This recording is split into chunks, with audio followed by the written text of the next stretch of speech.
Liftoff will start in T-minus 10 seconds. 10, 9, 8, 7, 6, 5, 4, 3, 2, 1. We have ignition. It's time! 17 seconds from Game 7 or from championship number 6. Open! Chicago with the lead! Harper got a piece of it. It comes off. The Chicago Bulls have won their 6th NBA championship. Tying run at second, 2 out. Palmero over the head of Jenks. Uribe charges, throws, out! And the White Sox have won the World Series. To the far side around the 8-yard line to Hester. Under it and to the middle with the 15 to the 20, breaks free to the 25 to the 30, to the outside, 40, midfield, 40, 30 to the coast, 20, 15, Hester 5. Oh! Touchdown!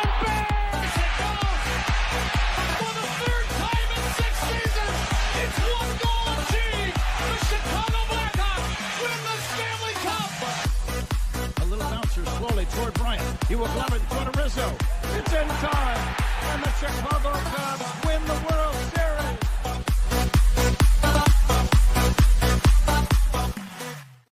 What up, what up, what up? Welcome to Shawn and Maya in the morning on this Hump Day edition.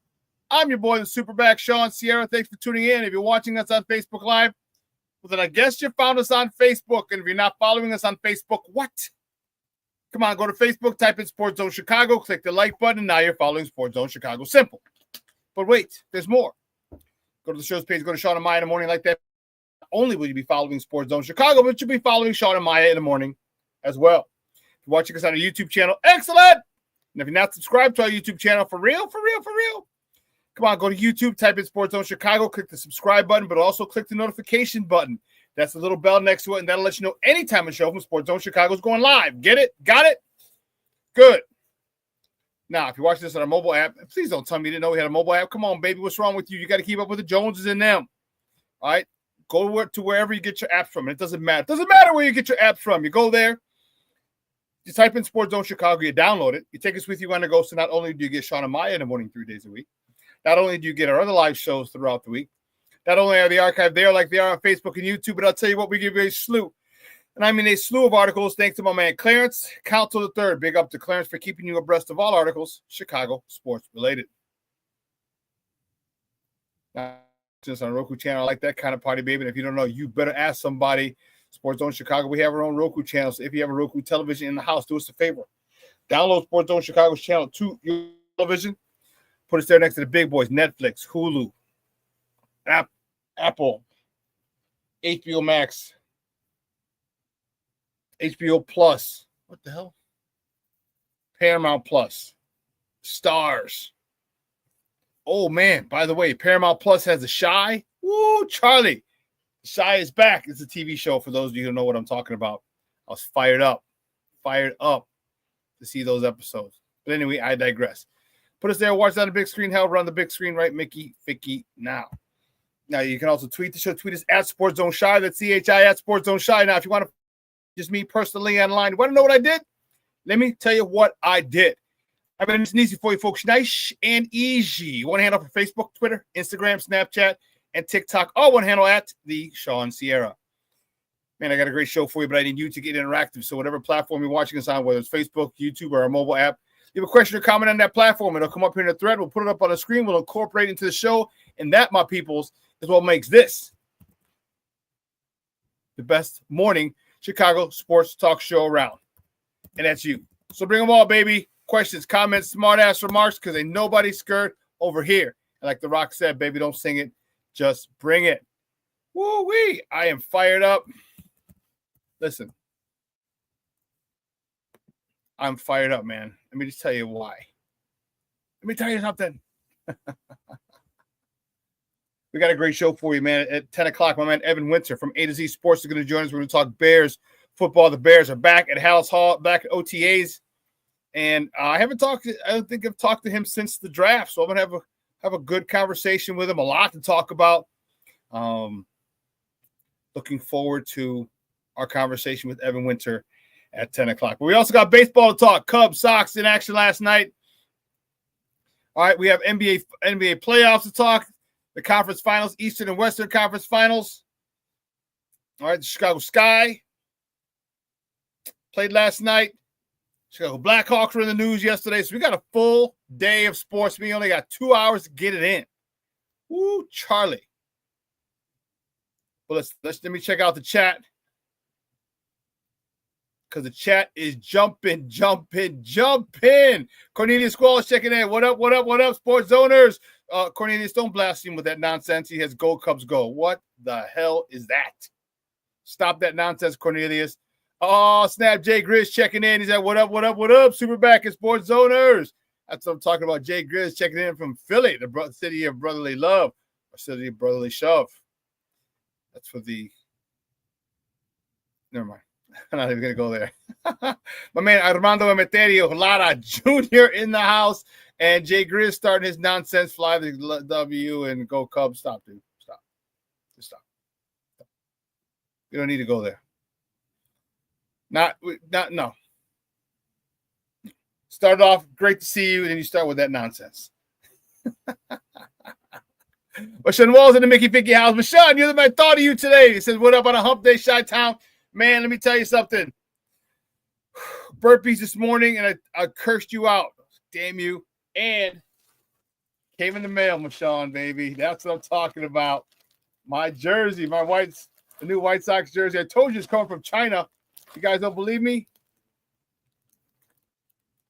I told you it's coming from China. Tariffs and everything, baby. I'm not giving them any money. No more money to Reinsdorf. Except for the game that I'm going to next week and the one on my birthday. Except those two. But other than that, nothing.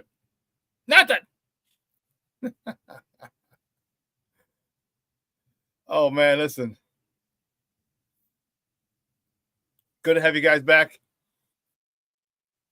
So now I just got to go down to grandstand, pick up the hat, and I'll be ready to roll. So the question is, which hat do I get? Pinstripe hat, but I like the black one. Black one with the red bill. That's the one I think I'm going to get. I think I'm going to. Did I save that so I can? No, I think I deleted it already.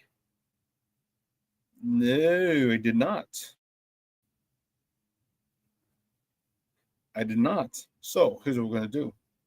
Because I'm crazy like that. I'll show you what I'm talking about. And I'll be fired up. I'm going to wear it to those games. It's going to be dope. It's going to be dope. And where'd you go?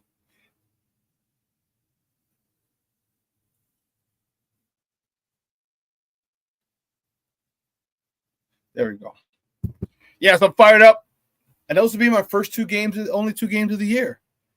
Next week, and then the Crosstown. I think that's yeah. So here's the question. Which hat do I wear? Do I wear this one? Lewis Robert. Although that one is kind of fly. The red pinstripe one. Or do I wear this one? The black one. That's tight too. That's really tight too, man. Holy sheesh.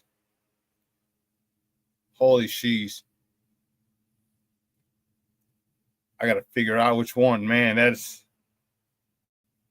Whew. I think I'm doing. Here, we'll look at Will Venable. It's a little closer. Yeah. That's tight. Decisions. Which one do I wear? Which one do I get? And there's another one too.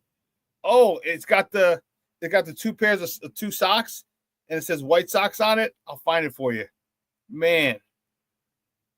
That was dope.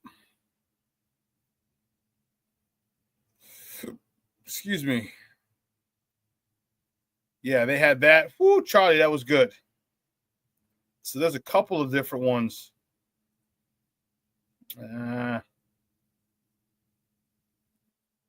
Fanatics. Yeah, there's a couple different ones. Oh, did I say that? Here we go. So I'm fired up about what White Sox hat I'm going to get with the jersey. And this one's tight too. This one's really nice. Man, and I got this one too. Look at this. Only bad thing is that I'm getting it from Fanatics, so it's gonna count. They're gonna get their money. So, Ryan's up don't need no more damn money. And then we got the landscapers. So how crazy is this? We've got the landscapers who are doing their thing, and it's raining. Like how when you cut the grass, how do you? He's got the blower. Does the grass blow when you move it? I mean, it's wet.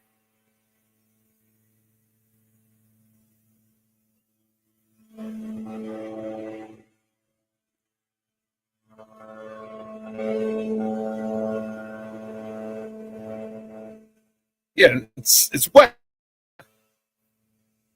How do you move it? Oh, that's pretty dope. That I can rock with that one. Shit, I might have to end up getting 2 hats. That's like $100.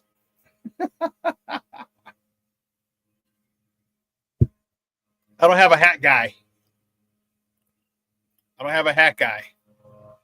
then look at this one. This one's nice.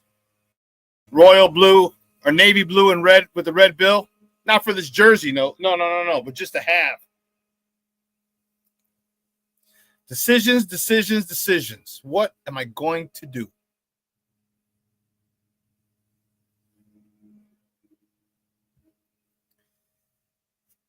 AJ Grizz, we're in every damn game, all right? I don't care how we're in every game.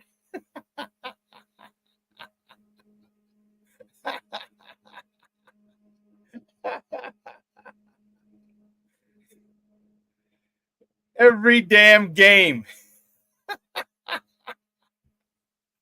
Oh, man, but you know what? Let's get it crack-a-lacking, baby.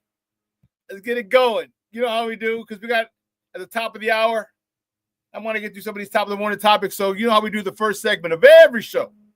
It's called Top of the Morning. It won't come just when you want it.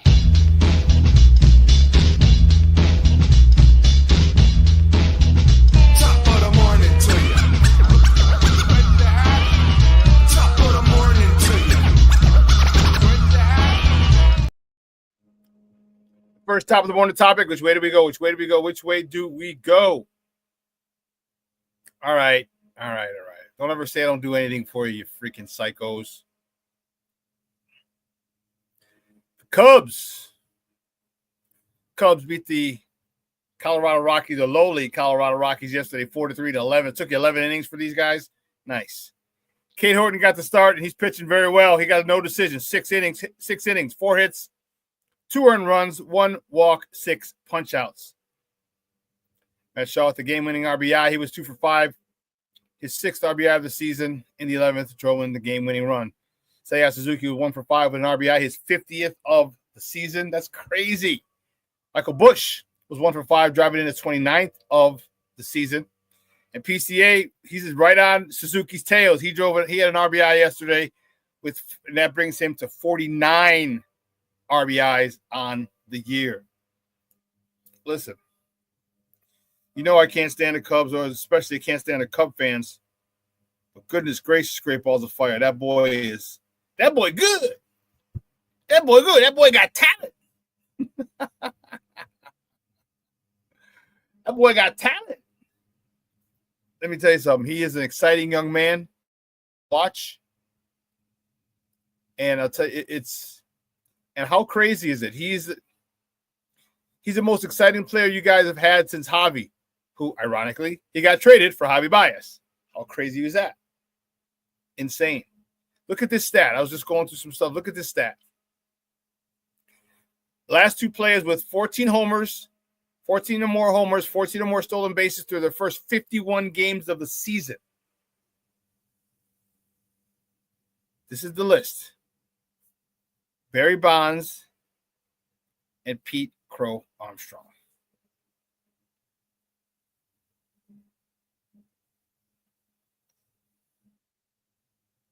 Pete Crow Armstrong. What's his I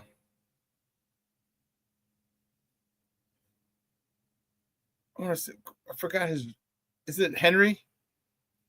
Is that his middle name? I think that's his middle name. Because he had a home hit one time, and someone said Pete Henry Crow Armstrong. Here, we'll look at it this way. Yes, it is Henry. This is a crazy, crazy list. Now, can he keep it up? I don't know. But if I were a Cub fan, which I'm not, thank God, I'd be excited to see. Because if he keeps this pace up, that's MVP numbers. He's in the conversation. He's a majority of the conversation. But it's early sample size. Early sample size, so we'll see. Rick Gonzalez checking in. What's up, Papa? How are you? Said good morning, Shawn, in the chat. FGB, baby. You know how it is. FGB. The Plankster's checking in. What's up, Plank? How are you, Papa? I said good morning, Shawn. Sports owners, bear down. Bear down, Plankster. Yes. Oh, Black Diamond in the house coming in blaspheming already. Says, yo, top of the morning, bro. Go, Scrubs, go. Come on, man. You know what? Got my White Sox, my new White Sox jersey. Yes, baby, yes. Read them and weep, baby. Read them and weep. You guys are lucky. You guys are lucky that your City Connect jerseys are pretty cool. Because I talk shit about those things too. Your other one, Wrigleyville.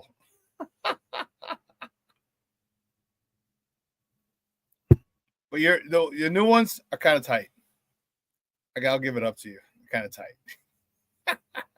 Like Diamond, you're making my eyes burn. Hey, go put on some sunglasses, baby. Go put on some sunglasses, dog.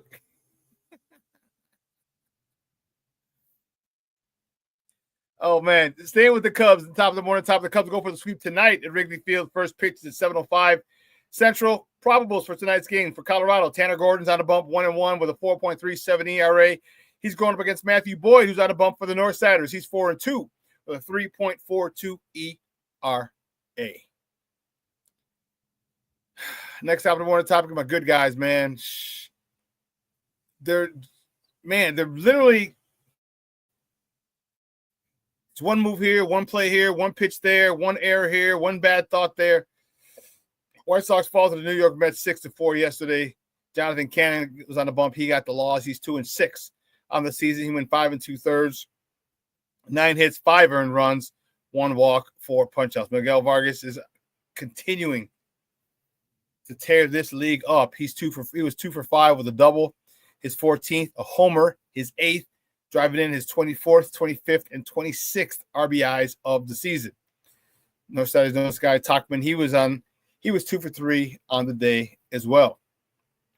So staying with the Sox, the next top of the morning topic, the Sox look to avoid the sweep when they take on the Mets again today. First pitch is at 12:10 Central. The probables for the White Sox, Shane Smith, who's 1-3. He's just a hard luck pitcher. He has a 2.36 ERA going up against Griffin Channing. For the Metropolitans, he's 5-1 with a 2.88 ERA. Yeah, Shane Smith is really, every year there's always one Sox pitcher who just gets who pitches his lights out and just gets no run support. And that this year, that is Shane. It goes back to, we're talking Chris Sale, Jose Quintana, all these pitchers, there'd be a litany of pitchers. Every year there'd be one guy that just couldn't get any run support. He'd lose 3-1, or 2-1, or 1-0. stuff like that. Let's see who else. Who else is? Levette Lee checking in. What's up, Ma? How are you? Thank you for checking in. She says, happy hump day, y'all. Yeah. Everybody with the pleasantries in the chat. I love it. I love it. I love it. The next top of the morning topic. Let's get this down. Man, rough one. The Sky. Yesterday, the Sky fell to the Phoenix Mercury, dropped to 0-4 to start the season. 90 after a 94-89 loss. Ariel Atkins with 21 points.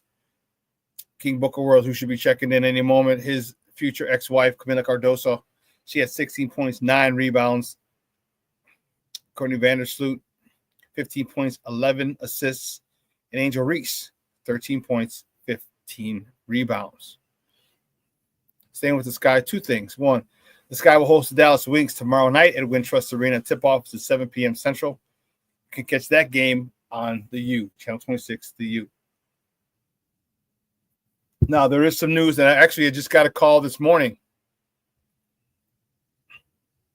The game against Caitlin Clark that was scheduled to be moved, that was not scheduled, that was moved to the United Center, will remain at the United Center. For those of you who don't know, Caitlin Clark is out for 2 weeks, the first time in her career, in her collegiate or professional career, that she's going to miss a game. She has a strained quad, and it doesn't look like she'll be in this. It doesn't look like she'll be able to play the Sky next week. They said 2 to 4 weeks, something like that. So Jason called me. He wanted just to let me know, King Booker World, we're just talking about you, big dog. Just talking about you. Giving it stats for your future ex-wife, Camila Cardoso.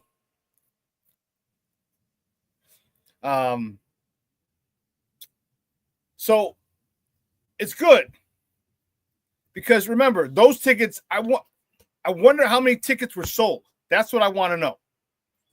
Because tickets at a secondary market are plummeting like a boulder in the ocean. The ticket prices are plummeting, but this is not a secondary market, which means those tickets were what? The Sky got their money already. Roberto Ramirez checking in. What's up, Papa? ¿Qué pasa, cabrón? Get on that way. Thank you for tuning in, Papa. I appreciate it. But yeah, the Sky tickets, and it sucks because that little rivalry is going. It's growing and growing, and I like it. I like it a lot. Okay, we need to play better. Angel Reese needs to play better. We have to win some of these, start winning these games and make it an actual competition, a competitive series. But I like it. It forced them to move the game to the United Center, more tickets. So people are trying to unload their tickets because they don't want to.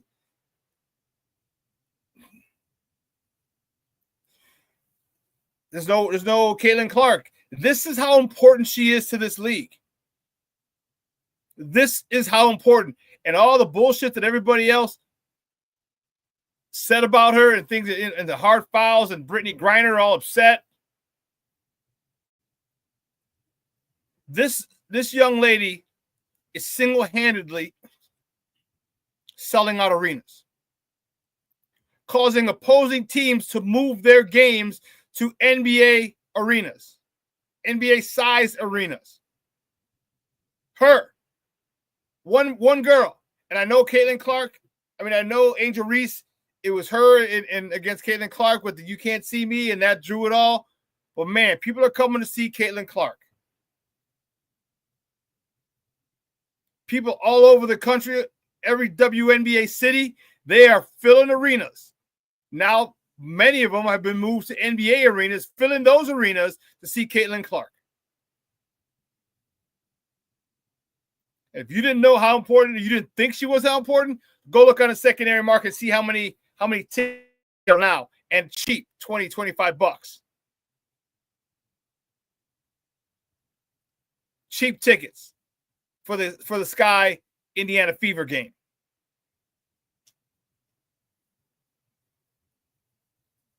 This girl alone, I'm telling you, WNBA owes her a debt of gratitude. And you know what? She just got to keep balling, which she does. She doesn't get caught up in it. And a lot of the bullshit that fans and she just wants to play. And man, she play well. So that kind of sucks. Listen, here's what we're going to do. We're going to take a quick break. Let me get the warden off to CrossFit. On the other side of the break, we have more top of the morning topics. We're going to finish up with a couple of those, a couple more. All right, so don't go anywhere, folks. Keep it locked right here. Shawn and Maya in the morning. Oh, where'd he go? Where'd he go? Yeah. Shawn and Maya in the morning on Sports Zone Chicago.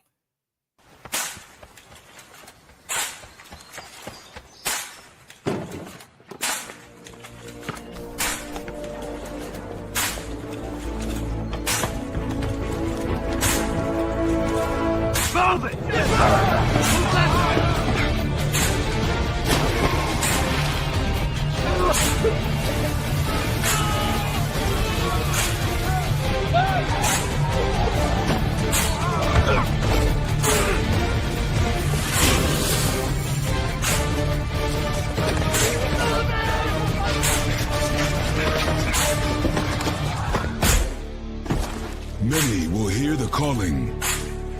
Few will earn the title. United States Marine. The few, the proud, the Marines. Hey, it's your boy, the SuperBack, Shawn Sierra, and be sure to follow Sports Zone Chicago on all social media platforms, on Facebook, Instagram, and our Roku channel. You can find us at Sports Zone Chicago, and on Twitter, we are at Sports Zone Shy. Also, be sure to download our mobile app so you can take Sports Zone Chicago with you on the go.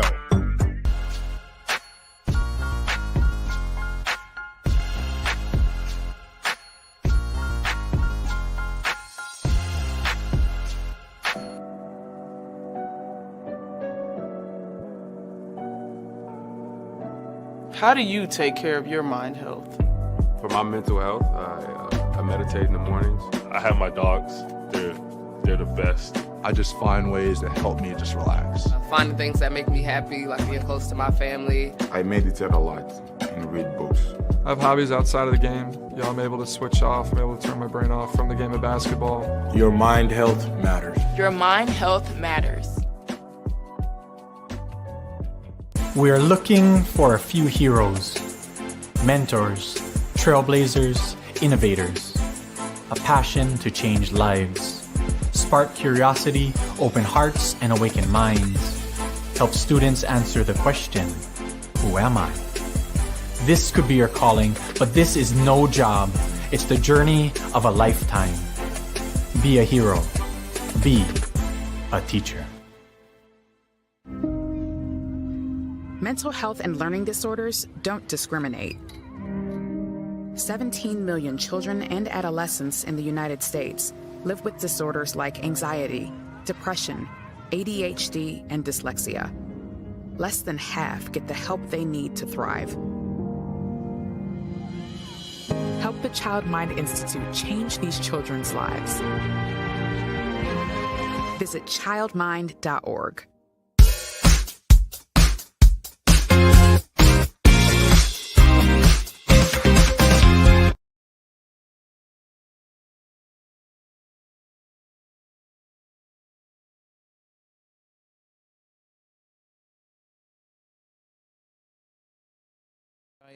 Amador. And the next pitch, ground ball toward third, backhanded by Shawn. Long throw to first. He got him. Sensational play by Matt Shaw. He ran over to the third baseline, made the backhand for third inning. Here's a fly ball into left field. That's going to fall in there for a base hit. Everyone moves up 90. Cubs lead 1-0. Yeah, it's a hanging breaking ball. Freeman runs the pitch outside. Throw to second base, and he's out. What a throw by Reese McGuire. That was a great throw by the Cubs catcher. Rookie Matt Shaw coming up. Crowd standing at Wrigley. The pitch. They're swinging a looper, shallow right field. It's a base hit. Here comes Birdie around third. He's going to score the winning run. Cubs win the ball game. That's a big moment for a young guy in the league. Welcome back to Shawn and Ma Sports Zone Chicago. That clip courtesy of the Marquee Network. That was your Cubs last night in 11. All right, walking it off. Big moment for him, his first walk-off. And, man, you guys, I'm telling you, you guys are getting better and better, and you're getting youngsters. See, Matt Shaw was up for a little bit. They sent him down. And now he's back. He's back. You know what? Hold on. Hold on for 1 second.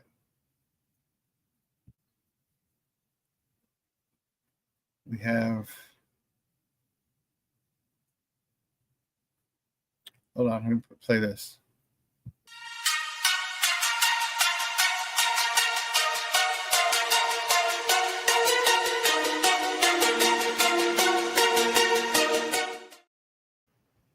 Big news coming on Friday, guys. On Friday. Friday. All right. News on Friday. I'm fired up about it, excited. What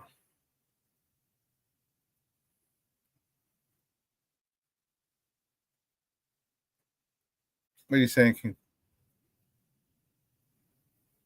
Is she out? Yeah, she's out. There she goes. She's off. We got her off. She's good to go. See her at 11:30. But where were we at? Where were we at?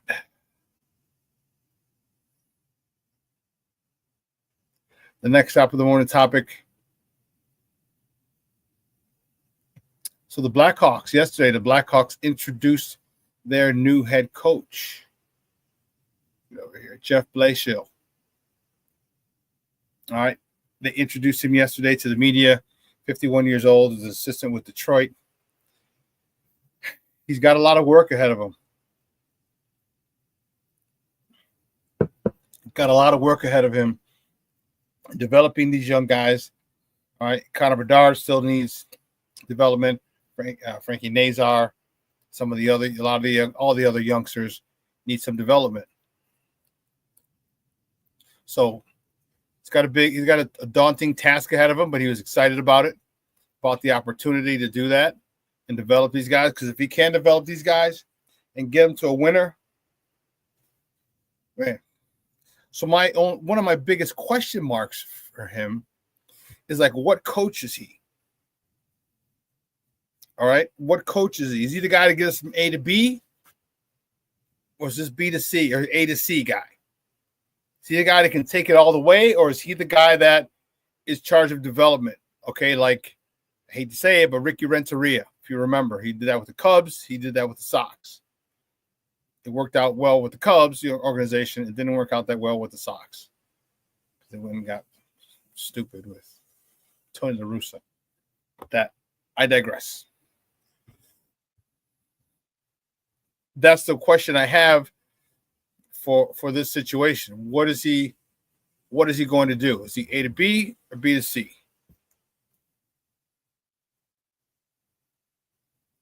So I don't know. But man, you win in this town. Man, Coach Q can come back anytime, still not pay for a drink or pay for a dinner. Anytime Coach Q's back in the shy. Ozzy, he was on the radio this morning. He still loves it, man. He said, and you know what? Let me tell you something. From Ozzy's own mouth this morning, he said that's the reason he hasn't moved. He said that's the reason he hasn't moved. He said he had a whole bunch of people, family and friends, like, what are you doing? You're still living in Chicago? He's like, yeah. They're like, it's too cold. But he says the way that this city has embraced him and loved his family, it's second to none. And now his grandkids he has grandkids here now from Ozzy Jr. and I think Osney. Got 3 grandkids, I want to say.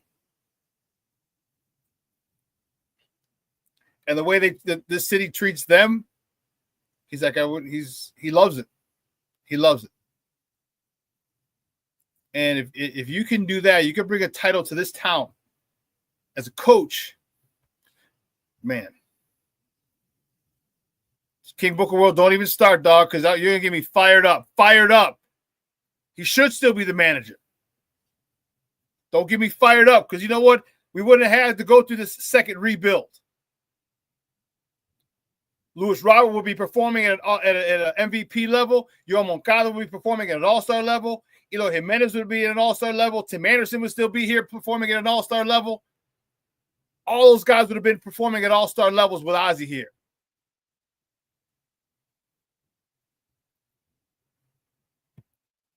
Man, you try to get me fired up this morning, aren't you, King Booker World? Man.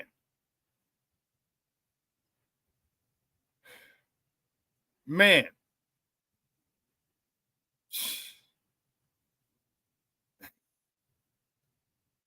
What's the next top of the morning topic, man? Because I'm fired up, dog. You started some shit, King Booker World. The Bears back at OTA yesterday up in Hallis Hall, and it's good to see them back.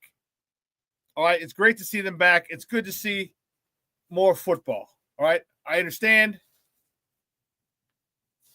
All right, we understand that they're in shorts and a t-shirt, but man, they dominate this market. This is a Bears town. This is a Bears town.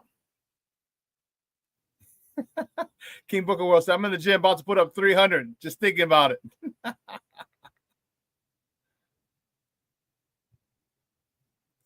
Rick Gonzalez says, the Sky had the Chicago's last championship or the Scrubs? No, it's the Sky. The Sky was 3 years ago. Yeah. They're in the 2020s. They won it. Rick. Scrubs is 9 years this year since the Cubs. 9 years. Can you believe that? 9 years. Just think next year will be the 10-year anniversary of the Cubs winning the World Series. This is why I tell you, let your loved ones know you love them, because tomorrow is promised to no one. How fast did that 9 years go? Cub fans, talking to you. How fast did that 9 years go?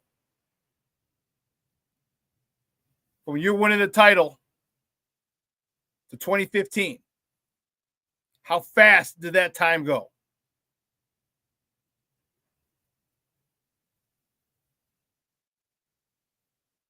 So enjoy it. Enjoy it.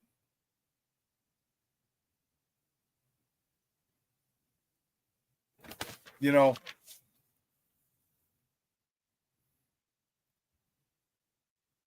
let's see where we at now here. Next time of the morning topic, the NBA playoffs, baby. Wow. Eastern Conference Finals. The Pacers beat the Knicks 130-121 in Naptown down in Indianapolis to go up 3-1 in the series. They can win it at home when on, what's today's date? Friday? Thursday. Tomorrow. The Pacers can clinch their second trip to the NBA Finals with a victory tomorrow in New York. Man, how crazy would that be? That's right, because New York has the home court. Whew. And a side note to that, all right, John Halliburton, Tyrese Halliburton's father, was in the building. Remember, he went up to LeBron and was starting shit, and he got banned. And so they let him in. But however, he had to be in the suite. Oh my God. Oh, how terrible was that? I don't know how he did it. How did he do it? Couldn't go down to the court side. He had to stay in the suite with free food and drinks. How did he survive? How would any of us survive? If the only way you can go to the basketball game is to sit in the suite, how would any of us survive?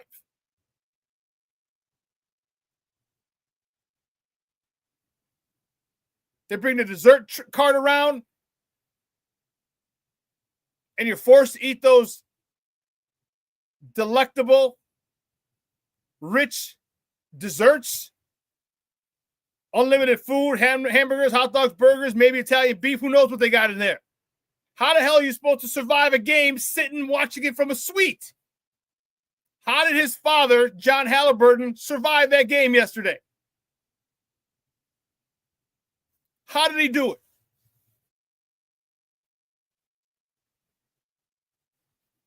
King Booker was right. The horror. Unbelievable. Knicks fans are complete tools.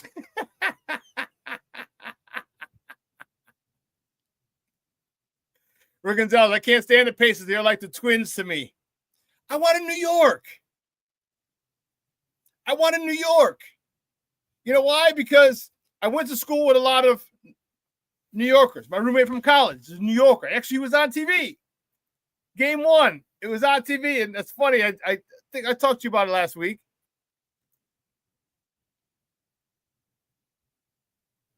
And I sent him a text, and because I have DVR cable, I can rewind it.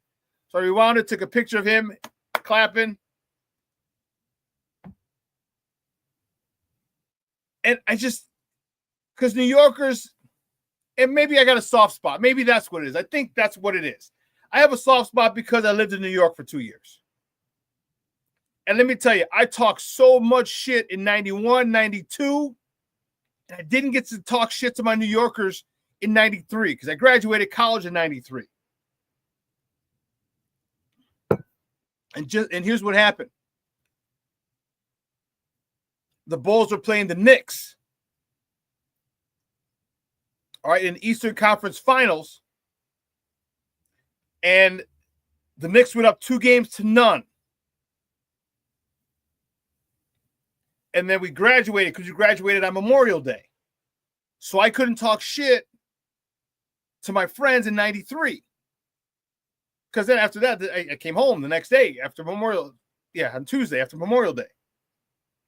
And cell phones, there weren't cell phones back then. And that was a long distance call. So you think I want to get my ass beat?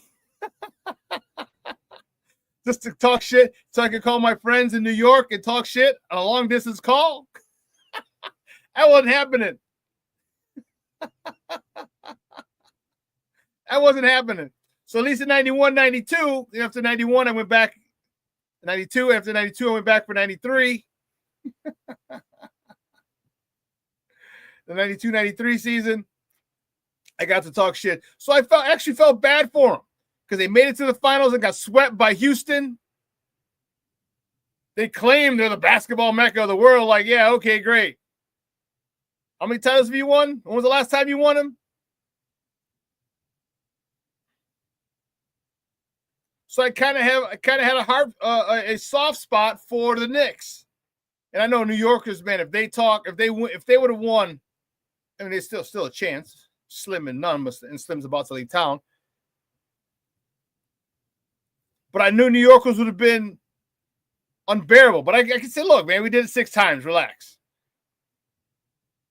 Most New Yorkers weren't even around the last time they won the NBA championship.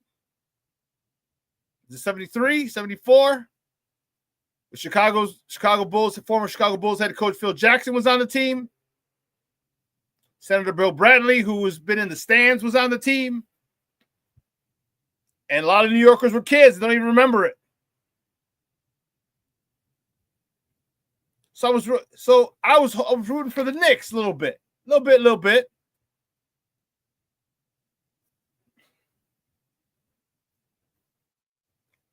You know, they haven't seen no, they did see a winning time. They saw New York Liberty win last year.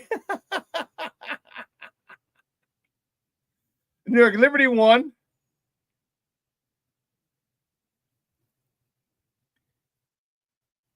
When was their last title? Oh, then the Yankees win one with the Judge. Yeah, so I just kind of have a soft spot. I just don't like Indiana. I don't know. Maybe it's because of the home. It's the home of the KKK. Maybe that's what it is. I don't know. I just don't like Indiana. Don't have a good reason for it. Don't know. What do you guys? Oh, it was 73. Okay.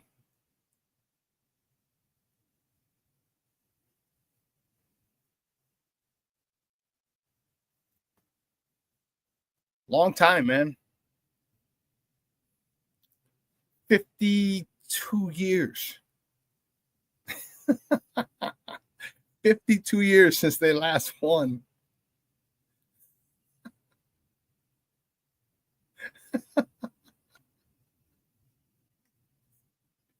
I'm telling you, New Yorkers were fired up, boy.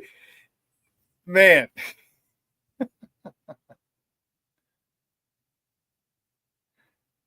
You could tell they were focused, boy. King Booker World said the only reason I wanted New York was because of Brunson. Chicagoland's very own. Yeah. Jalen Brunson, baby. You got to love it. Except I don't like the way they're playing basketball. It's a lot of Jalen Brunson. A little too much.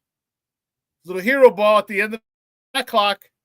But it's working for him. Him and Julius Randle. But it's working for him. And then Malik, the other kid who went to Villanova. He's had some nice games. Tibbs just, who was it? Was it Kenny Smith? Because New York's rotation is so short. It's like 7 guys. Maybe 8. Maybe 8. Kenny Smith said it on TNT on the broadcast. He's like, Tom Thibodeau won't play 9 players in a baseball game.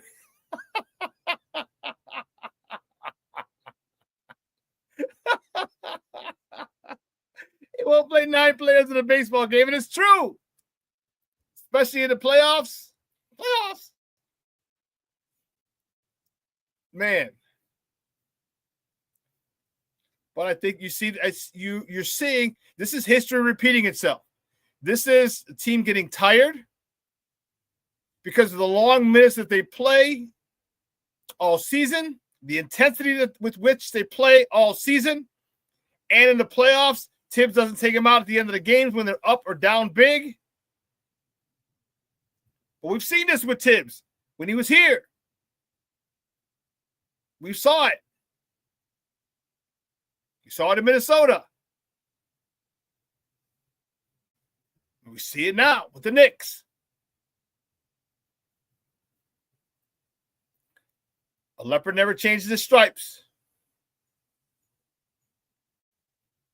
So it's unfortunate. It looks like the Knicks are going to drop, going to fall tomorrow.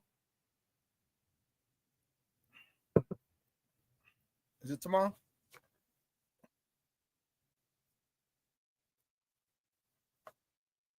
Is it tomorrow or is it tonight? Let me double check. Yeah, tomorrow. Because T-Wolves and Thunder are tonight. But I'll tell you what, does anyone else have a problem with the way they're calling the game? I don't mind the physical play, but man, like you can knock people over, you can hack them, you can grab their arm, hit them in the head, and no call. I'm okay with the physical play. I'm more than okay with it. But you got to draw a line. You got to draw a line. You can't let guys just run over, knock people over, body them, hit their arm.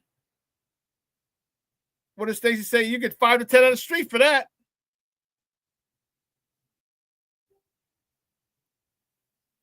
So it's like, what the hell are you guys doing? Like, it's from one extreme to the other, from touch fouls and flopping to now you get guys just getting literally knocked the hell over. In the air, guys are getting hit. So I think they need to they got to do a better job of being more consistent. More consistent. Man, my White Sox are struggling, but I'll tell you what, I like the way they're playing. I like the way they're playing. We have a couple pieces here that need development. And what did I talk about? Remember on Friday? That was the last time I saw you. It's been a while. Remember I went off and said, why didn't you send Andrew Vaughn down to the minors? Boom. 20 minutes later, Andrew Vaughn's down in the minors.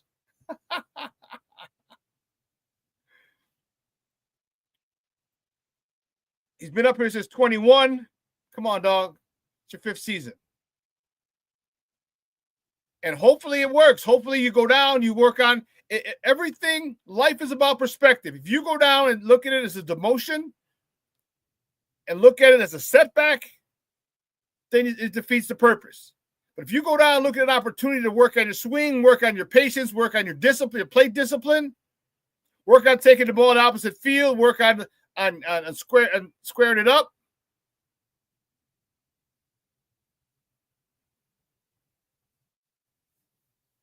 then it's a productive trip down to the minors. Everything's about perspective. How is Andrew Vaughn taking this trip down to the minors, down to Charlotte? How is he taking it? Because he never really developed into what we wanted. Hopefully for him and Sox Nation, hope he can come back and start tearing shit up. It happens. It happens a lot. Cub fans, look at PCA. PCA was striking out a lot last year. Not having a good season. They sent him back down. It happens.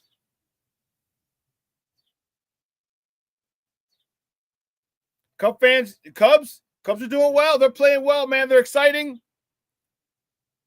You're never out of it. Cubs fans never feel, oh man, this game's over. We're down 2 in the bottom of the 9th. They never feel that. But more importantly, the players don't feel that either. The players don't feel that. And any deficit in the 9th, it's like, oh, okay, we've done it again. We'll do it again. Stop it, Patty. Good morning, but stop it. Don't start that nonsense. But you're playing with a guy who might be the most exciting. Put it this way. He could be the most exciting player in baseball. Although O'Neal Cruz and Dela Cruz from Cincinnati might have an argument in there as well. But you're playing with a guy you got a guy who is extremely, extremely exciting. And the thing about when you watch him play, he is enjoying life. He's enjoying the fact that he plays baseball for a living. Similar to the way Javi did. And again, like I said, how ironic. You traded Javi to get him. So Cub fans, you're in a good spot. You're in a good spot. All right, the way your rotation is gone, since some of your pitchers went down, Justin Steele, who's back in the dugout this weekend or this week with the boys. I'll tell you what, that goes a long way. People don't understand how just being around the guys is therapeutic, how it can help you come back. All right, you lost Justin Steele for the year. Shoda's out for a while, and your bullpen has been doing well. You guys are sitting in a really nice spot after that bitch of an opening couple of weeks. My God. And you came out of that in first place. You're sitting, hey, the NL Central is there for the taking, Cub fans. It's there for the taking. And I'll tell you what, Craig Counsell is about to take it. He's got these guys. You hit the high mark, 12 games over 500 now? 12 games over 500? That's insane. It's been a while since you've been 13 games, over 500. It's been a long time since you've been 13 games over. One of the hottest teams in baseball.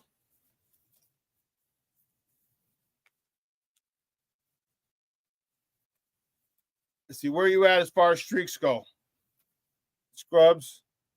Look at this shit. 8 out of the last 10. You've won 8 out of your last 10 games. The Yankees are tied with you with the last 10. With 8 wins out of the last 10. There's only one team better than that's the Philadelphia Phillies, who are 9-1 in their last 10 games. You guys are playing very, very well.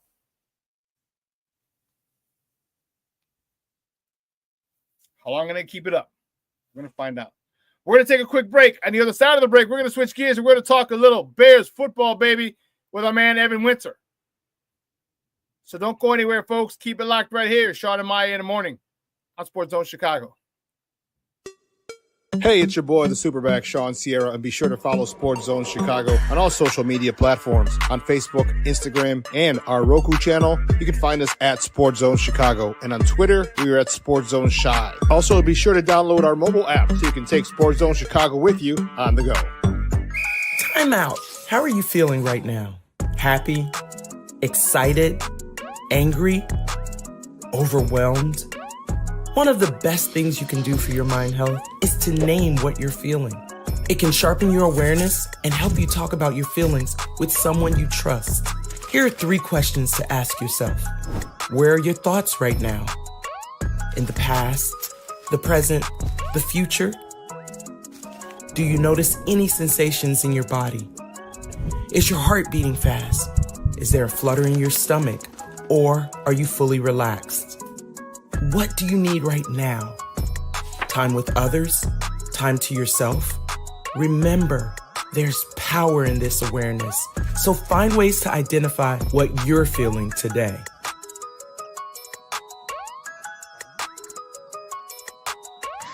Hi, guys. Hey. Hi, Megan. Hey, Jessica. Megan, you're a tramp. Ryan Fitch told me you guys made out. Everybody knows. He said your breath smells like garbage. And he almost puked. He says you're the most desperate girl he knows, besides your mom. How many boyfriends does she have anyway? Lots? Your makeup makes you look like a clown. That zit is huge, zit face. Ugly.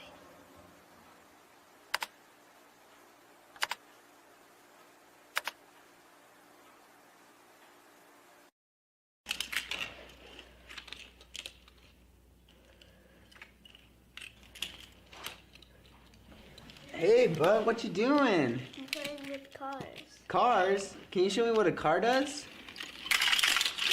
Whoa, whoa, whoa, whoa, whoa. Hold on a second. First of all, this is a school zone. So you need to put down your cell phone, stop texting, and let's get to driving. Now you're coming up to a stop sign, right? You need to slow down and stop before you hit that Y line. I want you to look left, right, left. You don't want to get hit by a car going on your left and to your right to make sure you don't get sideswiped by a guy coming from your right. You're coming, and you see a crosswalk. You better slow your horses down because the #1 rule of driving is always yield to pedestrians. Now stop, pull over, and you are done driving. Gosh, what do they teach you kids in school nowadays?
Welcome back to Shawn and Maya in the morning on Sports Zone Chicago. Those clips courtesy of the Chicago Bears and Nicholas Moriano, Zach Pearson, and Sean Hammond.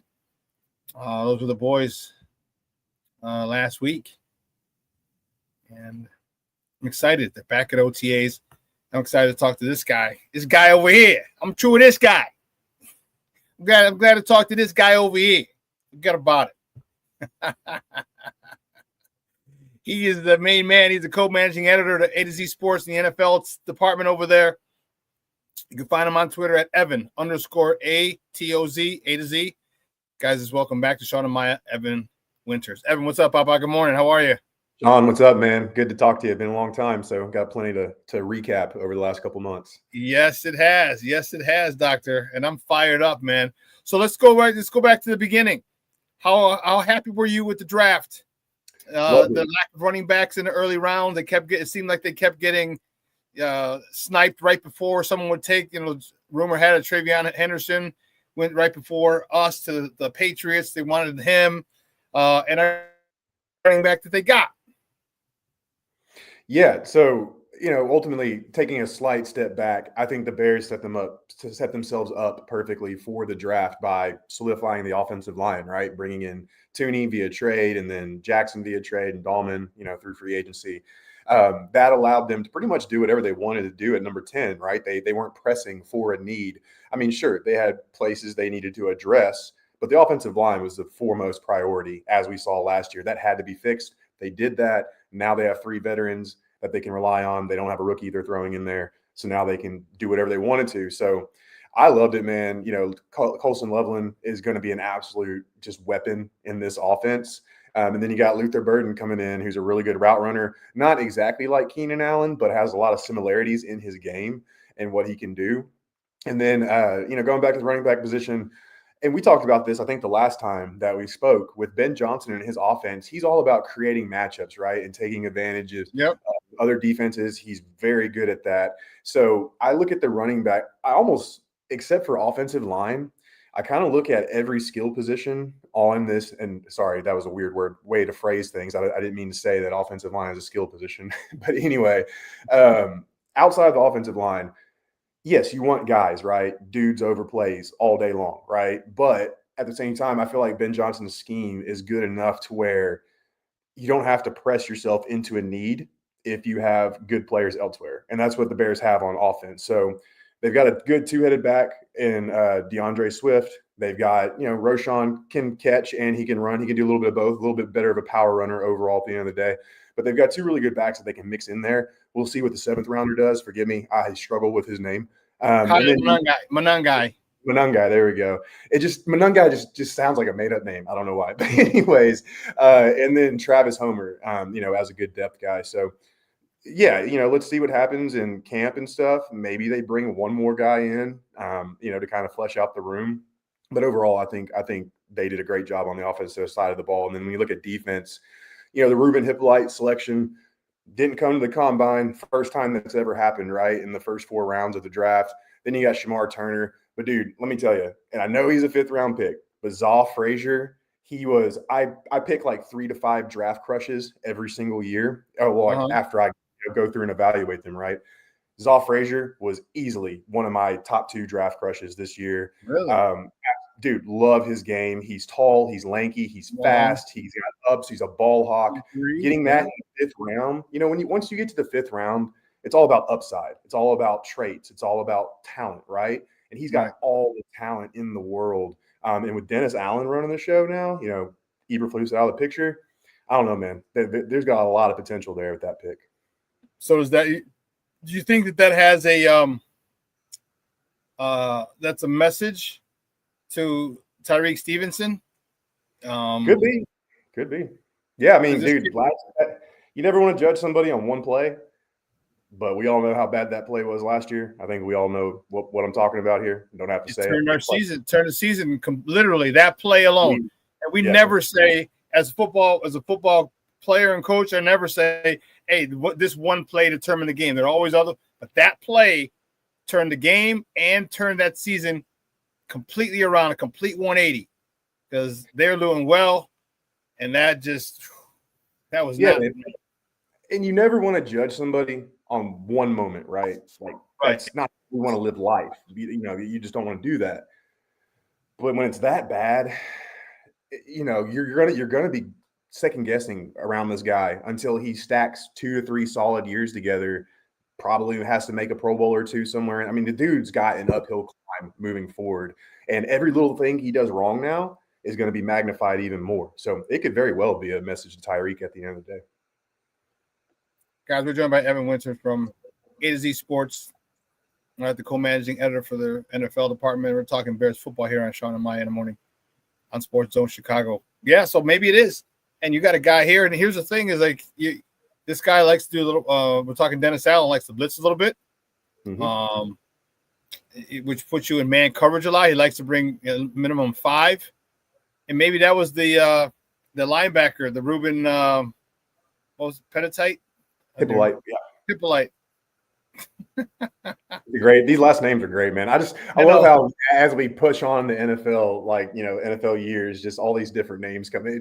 It makes my job harder. I'm not gonna lie, but I still love it at the end of the day. And then even Ozzie Trapillo, that whole name, but forgot to mention him real quick. I love that pick too. He was a big prospect of mine. He wasn't one of my draft crushes, but he was definitely one of my guys that were up there, mainly because of his size and his athleticism at that size. 6'8", 310. And he seems like an asshole too. In between the whistles, love it. Give me one of those dudes. Yes, he's a monster of a man. He's an asshole between the whistles, and dude, there's nothing like having a dude that big who just doesn't like people between the whistles. Like Tevin Jenkins was great, but if Tevin Jenkins was 6'8", holy cow, and healthy. But right, yes, that's the main one thing that I noticed about Ozzie is that being that tall, he doesn't use it. He doesn't allow it to be a detriment to him. Okay, because it can be a detriment because a lot of people bend at the waist because you're so tall. When you bend at the waist, you throw off your balance. He bends at the knees, and he stays on balance. He's able to retain his power, his balance, his core strength, his punch. I like it. I like it a lot. And man, they're literally saying, "Hey, dog, we don't know when Braxton Jones is coming back. We know whenever he does come back, he will not have had a full offseason to lift weights because of his. I don't know about you, but I don't think you can squat with a broken ankle. Call me crazy. I don't know. All right. So his strength, his explosion, his power is going to be compromised. Here's a chance for you to step in, rookie, and hope he takes advantage of it. But he's a nasty son of a bitch, man. I've watched some thing. I'm like, oh, okay, I like that kind of party, baby. So yeah, that pick was a nice one. Sorry, I didn't mean to cut you off, but and just a quick side note, I think it's awesome how this offseason, Ryan Poles said it, and I think Kevin got him, but the president losing his last. Yeah, Kevin, there we go. Yeah, sorry, I blanked on that one. But they said at the beginning, they said, before they hired Ben Johnson, that they wanted to find a leader of men. They wanted to pretty much up the tough guy scale because obviously last year there was just too much pussyfooting around. Let's just be real. And And so they go out, get Ozzie, they get all these other guys, and then you hear about Ben Johnson. Turner. Yeah. And then you hear about Grady Jarrett, veteran leader, right? And so then you hear about Ben Johnson during the first week of OTAs just being as tense as hell, just not letting anything slide, setting that culture. And then you had guys like Grady Jarrett and Kevin Byard talking about how that's what was needed based from they didn't say based from last year, but they insinuated it. So it's just like this big full circle moment of the Bears building this team and absolutely moving on from last year's identity that Eberflus and everybody else had in place, which was definitely more of a carefree style. And we saw how that turned out. So I just love how it's been a full circle moment, and the Bears are living up to their word. Now it's just about what happens over these next 6 to 8 months. It was an issue, and it's indicated that they knew it was an issue just by the draft picks and the signings. Like we meant those names. Grady Jarrett was a dog. Yep. In Atlanta. 10 years, that dude was a dog. And he reminded me, I'm telling you, he reminded me of John Randall. All right. He reminded me of John Randall. Then you bring in Shamar Turner. Shamar Turner is the dude who punched the dude in the nuts. All right, he got pancaked and he's off balance, and the dude took advantage of it. Hats off to him.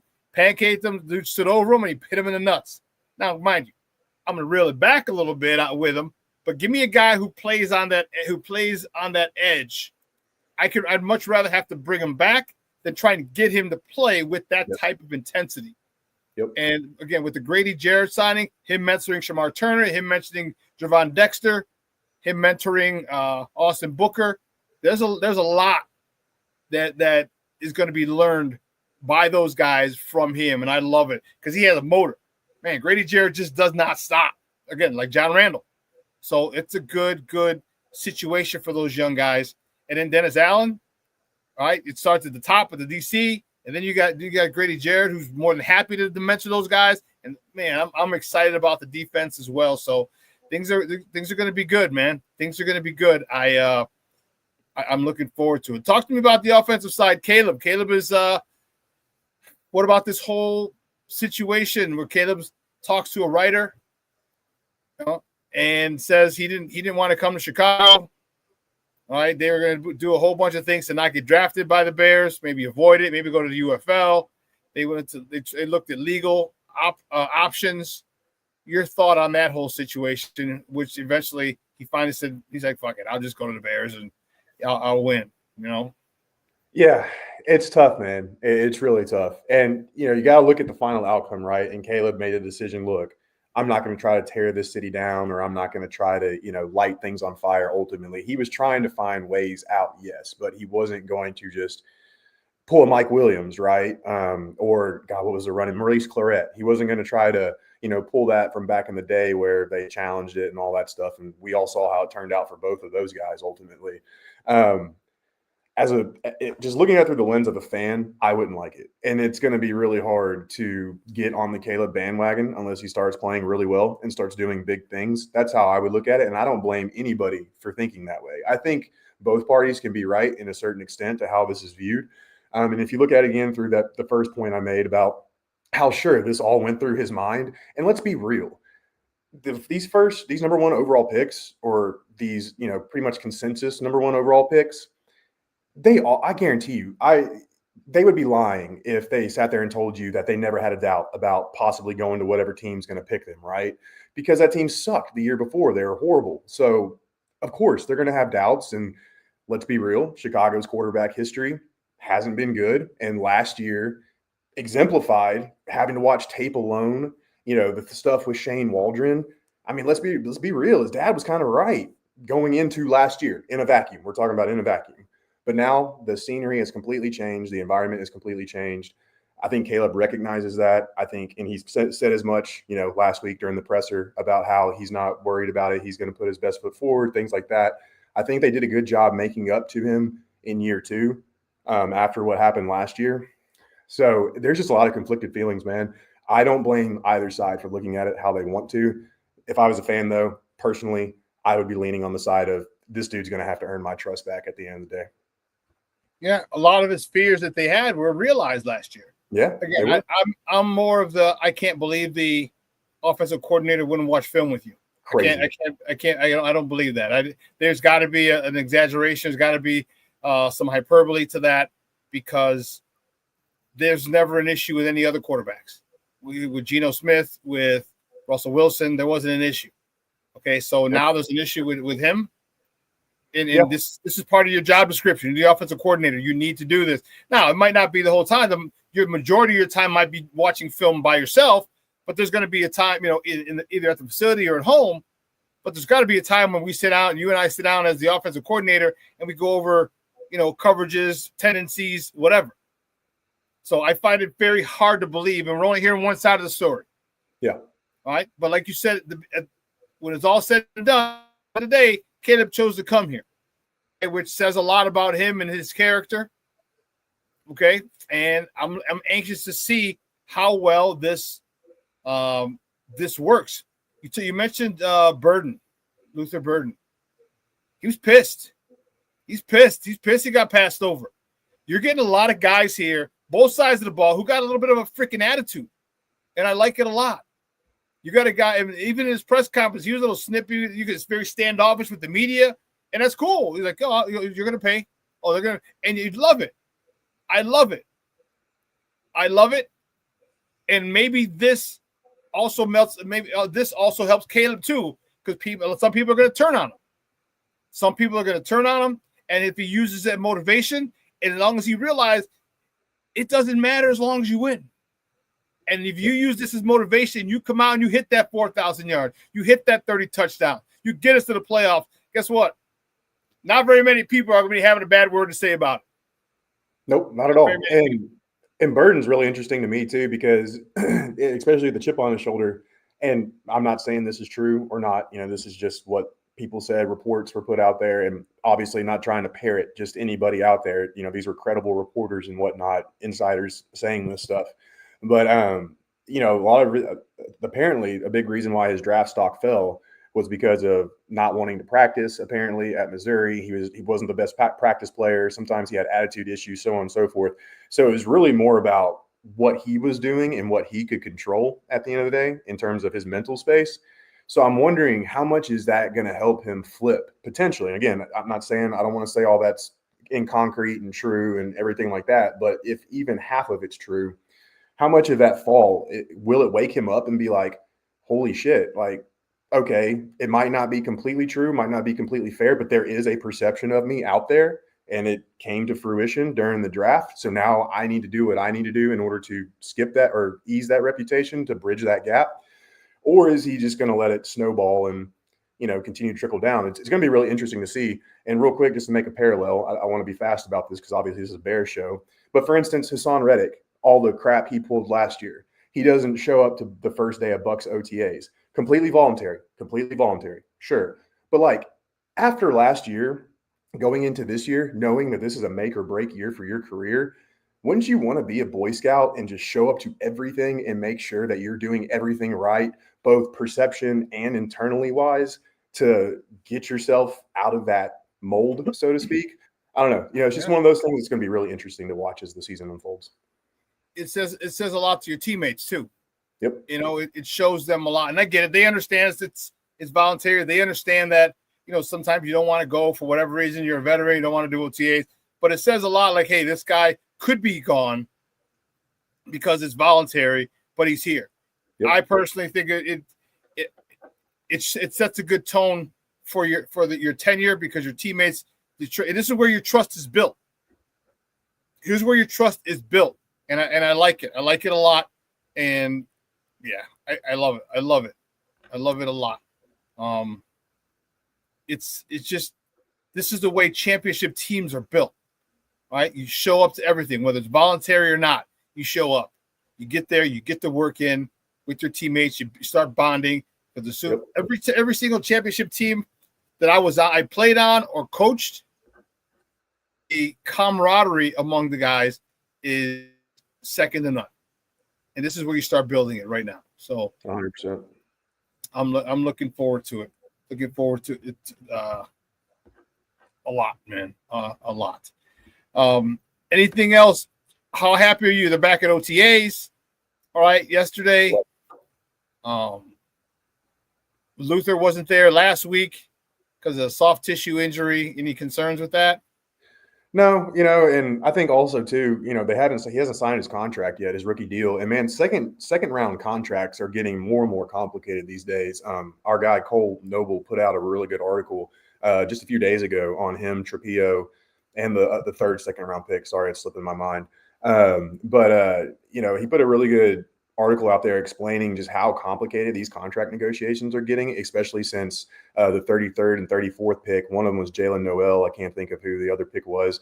But second round picks, they got fully guaranteed deals this year, which is the first time that's ever happened. Oh. So it's weird too, because in the second round, as the picks go down, the money goes up. It's such a weird dynamic right now. So they got to get all that figured out, before he can even hit the field. But maybe that'll give him some time to help nurse that injury. Kind of a complicated situation right now, but I ultimately wouldn't worry about it right now. No. Give me your thoughts on Ben Johnson and his staff. These guys, they showed on the news. People have been interviewing their staff. Eric Bieniemy, Antoine Randall L, local product. Excited, or how happy are you with the staff that he's compiled, but also the way that they're coaching? Yeah, I think Dennis Allen was the biggest hire of the offseason. And I mean, what he's going to do for this defense, it should immediately be a top 10 defense in 2025, especially when you look at what he had in New Orleans when the New Orleans defense was at its best. He had playmakers on all three levels, and it was anchored, honestly, by Demario Davis at the second level. What Demario Davis allowed him to do in terms of just his back-end coverages, his pass rush, blitzing packages, all that stuff really opened up the defense, because he had a guy on the second level who could do everything. And that's what he has with Tremaine Edmonds and TJ Edwards. And then you look at the back end, he's got pieces that he can move all over the back end in terms of Jalen, Jaquan. Now that he's fully healthy and back in the fold, he had his big tweet, a week or two ago saying he's good to go and ready, which is great to hear. And just fingers crossed that guy stays healthy, because not only do you just want players to stay healthy, but obviously his are head injuries, concussions, and that's just a whole nother stage, a whole nother level. So hopefully he can be all right this year and stay healthy in that regard. But you look at the defensive line, this is something I wanted to quickly mention too. If Austin Booker can even take a half step forward this year, you've got a legit 7-man rotation across the defensive line. And that is huge. I mean, you know how big that is. You cannot understate. I mean, look at the Eagles last year. You cannot understate having that kind of defensive line rotation, especially at a high level. So when you look at this defense, man, the pieces are in place. You've got the guy in Dennis Allen, who might have not been a great head coach, but he's an excellent defensive coordinator. I'm stoked, man. Absolutely stoked for that. But yeah, and then Antoine Randall L., I think he's going to get the most out of this Bears receiving core. Obviously, did some big things last year. Didn't live up to the reputation coming in, but that was also because of a lot of things around them too, so it wasn't fully on them. But, Roma Duze already impressing. Ben Johnson saying he looks like a seasoned pro through OTAs, just 2 years into the league, or I guess a year and a half in the league, however technical you want to get. And then things like that, man. So, this coaching staff, they know how to win. And they're trying to implement that foundation and set that standard here. And, I think it's going to happen. Isn't it wild, man? We've been doing this now, been coming on for like 3 years now. And every year, like, you can see it, right? You can see what the product could be on the field. I think this year we can see it even more, but it has more of a realistic chance of happening this year than ever before, which is exciting. Well, yeah, because there was, and one of the biggest things is I know there's a guy I know who's pretty smart, who always had this saying, coaching matters. And, last year there was, the last 2 years, they were poised to do good things, but they had poor coaching. Poor coaching. Bad. Horse shit even. And that might even be an insult to horse shit coaches. Probably as bad as they were. And, to have and waste all that talent is coaching malpractice. 100%. And now it seems like a guy seems like he knows what he wants, hires good coaches, competent coaches demanding coaches, extremely respected coaches throughout the league on his staff, coaches who have been through it before. Because I think the smartest thing was hiring Dennis Allen, not just because it's DC, but because he's been a head coach.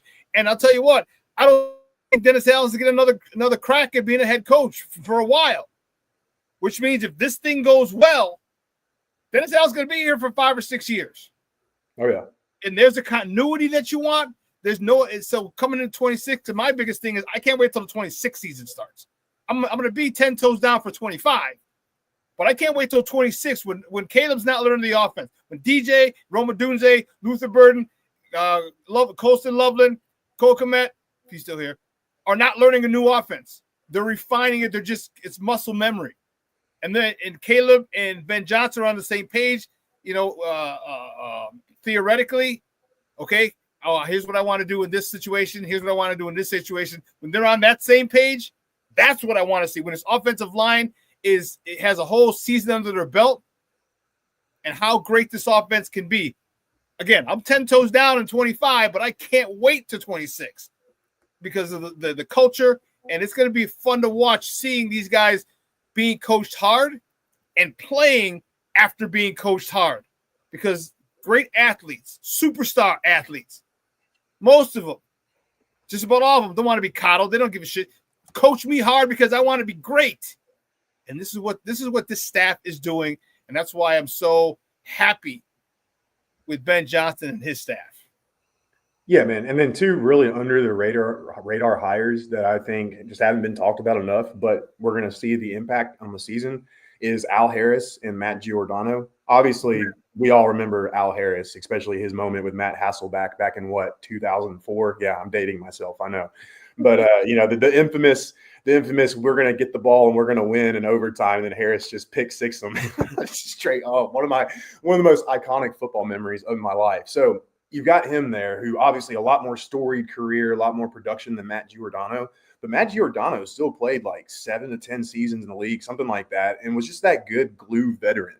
So not only are you going to have a coach that comes in here and knows the ways of the NFL, so on and so forth, but he's going to create that culture. He's going to help instill that bonding, that nature, and just that team before me type attitude that he had throughout his entire career. And again, he lasted, I think it was 9 years, regardless. And I think he was a late round draft, or he was a 4th round draft pick. So just to have that kind of hard work attitude guy on the coaching staff, that's almost just as valuable as having a 7-time All-Pro on the staff coaching up guys, because it's just 2 different perspectives and 2 different ways of getting things done in the NFL. And the players can find a way to combine both of those. Boom. We've got arguably the best secondary in the NFL. Yeah. And before I let you go, I do love the fact that, we got former players. Eric Bieniemy has risen to the ranks of well-respected, coach. Antoine Randall L is a former player, well-respected coach, just like Eric Bieniemy. All right. Al Harris. These guys it means something, because when I tell you something, I'm not telling you something because I heard about it, or no, I'm telling you because I played it and I've experienced it. And that goes a long way. That alone demands respect. When they tell you something, they know, like, man, this dude's been in the same situations, they walk the same path as I'm walking now. And that's why I love it. And that's why I think that it's a great staff that he's assembled. And I think that this great staff, along from Ben Johnson, because it all starts at the top. Ben Johnson is a strict and anal son of a gun. He wants things done right. He's stopped plays in the middle, like, no, let's do it again, run it again. I need this precise. And that, if you set the standard, Mike Tomlin, standard is a standard. If you set that standard here and you don't deviate from it, guess what? Everybody, great players, every team will just rise to it. So I love what's going on. I'm trying not to get too excited because of what I see. Right. Okay. Because they still got to play, get on the field and play. But man, I do love a hell of a lot of what I'm seeing. So yeah, you don't want to be jaded from the last couple of years, but at the same time, it's hard, right? Exactly. It's hard not to be, especially like we just mentioned, of just what we've seen, the ups and downs over the last few years. But yeah, this team is absolutely poised to do some big things in 2025, and hopefully they do it, because let's just be real. When the Bears are rolling, the NFL is just so much better and so much fun. And I've mentioned this on here. I've always had a soft spot for the Bears. I don't know why, because I've been in Tennessee my entire life, but I've always followed them and stayed pretty close to them. And especially when we started off as a site, I really covered them really closely. So I'm pulling for them, man. We'll see what they do, but this is easily the best position they've been in. Probably 7, 8, 10 years that I can think of just from the outside. You would know that question or the answer to that question a lot better than I would. But yeah, man, loving what they're doing. Let's just see, though. It's all been talk and it's all been paper so far. We need to see this happen on the field, and that's going to be the MO going into 2025. Yeah, I'm tired of winning the freaking offseason, dude. I'm tired of being offseason champion. Yeah. All right, we got 4 or 5 consecutive offseason, champion trophies. Dallas Hall, you don't mean a goddamn thing. Give me a Lombardi, which means the world. So yep. Hey, listen, bro, great stuff. Evan, I appreciate it. Do me a favor before you go. Let everybody know where they can find you and your work online. Yeah, we'll start with the second part first, and you can find me on atozsports.com. We're all 32 NFL teams, full go. We've got about 10 to 12 college teams. We're going to expand the college market a little bit more this year as well. So exciting times as we continue to build over there. And then you can find me on, almost said Twitter, on X at Evan_A to Z. Great stuff, buddy, man. I appreciate the time as always. Hey, where in Tennessee are you? You in Nashville, Knoxville? Nashville, 15 minutes. Oh, okay. Yep. Okay. Yes, I sir. still got to visit that town. I heard it's a great town. A lot of live music, a lot of drinks. Oh, man. I'll tell you what, in the last 10 to 15 years, it has just blown up. It's easily one of the premier cities. And, man, yeah, if you ever come down, hit me up. I'll take you on a tour. No problem there. My good friend of mine, my fullback, actually, from one of my playing days, is a football coach. I was, but he's still coaching.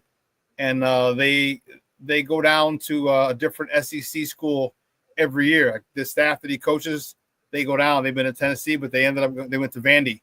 And Nice. he's had it like 2 or 3 years ago. They went to Vandy, and he just had a blast down in Nashville. Yeah, man, it's fun, dude. And Vandy's a great spot because all you got to do is hook a right out of the stadium, and you're like 7 to 10 minutes from downtown. So it's a nice little conglomerate of things to do for sure. Cool, man. Again, thanks a lot, buddy, and you have a great day, and we will talk soon.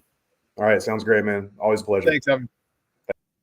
Guys, that's Evan Winter from A to Z Sports. Man, we're in a good spot. We're in a good spot. I agree with you. It should be a no issue. I'm still annoyed by it more than anything. But my thing, and shit, I should have asked. That was a question. Right, I have it right here. Do you think Caleb should speak about it? Do you guys think that Caleb should speak about it? I think he should. I think he should. Okay, I think that you guys are silly.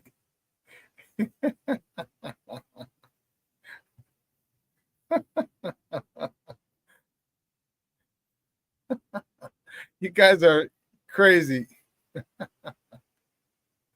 You guys are you guys are fired up in the chat. I'm not going to post some of these, but you guys are fired up in the chat about other people.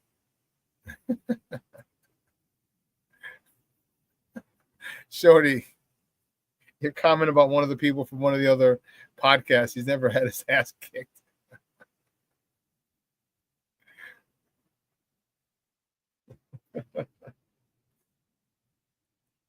Yeah, it's interesting. It's interesting how so many people, there's a lot of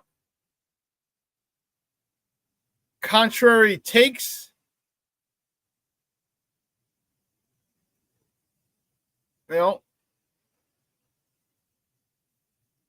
Yeah, he should one time. You know what? Here's the thing. You know what's really funny? So many times in life, when you just hit issues head on, they're usually not as big as you may think. Okay, and then it's water under the bridge. You're done talking about it. All right, Caleb could come out with, if he came out with a little bit of an attitude and said, "Look, I'm going to deal with this one time and one time only. I'm not going to take any more questions on this shit after today." But People in my camp, we were concerned. This hadn't been a good spot for us, or there hasn't been a good spot for quarterbacks. Okay, but at the end of the day, I decided to come here because I wanted to change that narrative. I wanted to win in the best football city in the world. And I felt I had the talent to do it. Last year was a hiccup, but now this year, I'm really looking forward to, you know what I mean? End of story. Just deal with it straight on. And it's about 10 to 12 minutes of maybe a couple questions, and that's it. I'm out. All right, anytime someone asks, next question. I addressed it. Next question. But the Bears don't ever want to look bad. The Bears don't ever want to deal with issues. But they're letting it linger. All right, when is Caleb going to be made available? Because as soon as Caleb is made available, those are the 5 to 10 questions that are going to be asked of him. Not how's camp going, not how OTA is going, how's your connection with Luther Burden, how do you feel with the run game, none of that. No one gives a damn. They want to know about your father, your threat to badmouth the Bears, to turn them off you, to not draft you. All right, you're allegedly watching film alone by yourself. All these things, those are the questions. So come out, deal with it, and move on.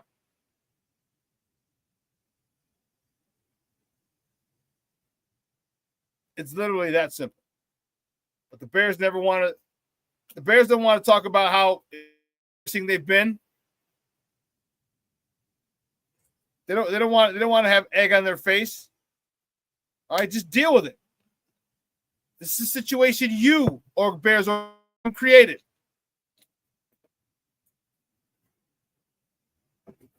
All right, they created it by getting people and not developing quarterbacks. You didn't develop Justin Fields. You didn't develop Mitch Trubisky. You didn't develop Jay Cutler. This thing's been going on for the last 50 years, if not longer.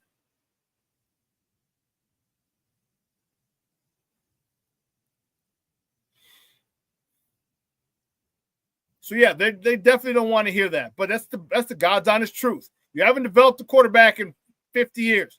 Think of what would have happened if you developed Jay Cutler. You developed Jay Cutler. Jay was a stud.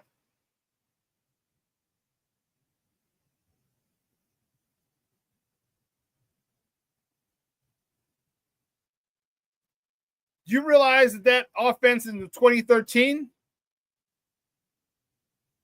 everybody on that offense, I think all 10 out of 11 or all 11 at that point had made or was going or went to afterwards a Pro Bowl. Everyone on that offense. We're talking Cutler. We're talking Forte, Brandon Marshall, Martellus Bennett, Alshon Jeffries. I think Kyle Long was on that squad as well.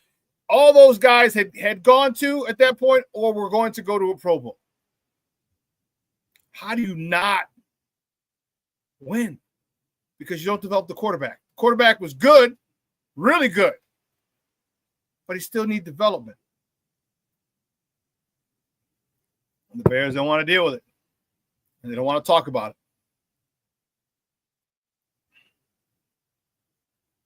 So Caleb needs to come out, address it, say this is the first and last time, the only time I'm dealing with any questions about this.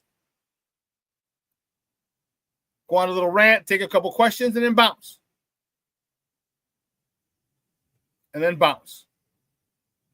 Caleb, no, on that. Period.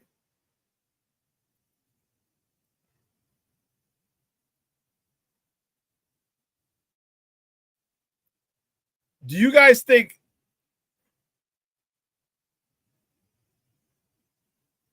yeah, Shorty. I was just as pissed Cuddy didn't finish that championship game, but to suggest he was lying, that he wasn't tough enough. After that he took from what's his name, the Detroit Lion. Yeah, dude, come on. Cutler was as tough as they came. He was a tough son of a gun. You put him. You didn't have him. You didn't give him protection. Remember, he had about 8 sacks against was it the Lions? Was it the Jets? He got sacked like 7 or 8 times.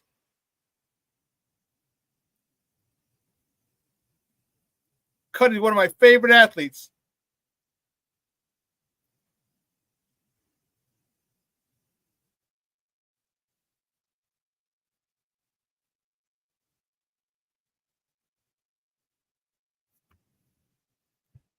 Yeah. A lot of people say Jeffries. It's not, and then instead of just Alshon Jeffrey. Yeah. It's like they say the Jewels and Aldi's. It is what it is, Rick. Jewels and Aldi's. I got to go to the Jewels. I'm going to Aldi's. That's how it is. How we do in the shy, baby. It's how we do it.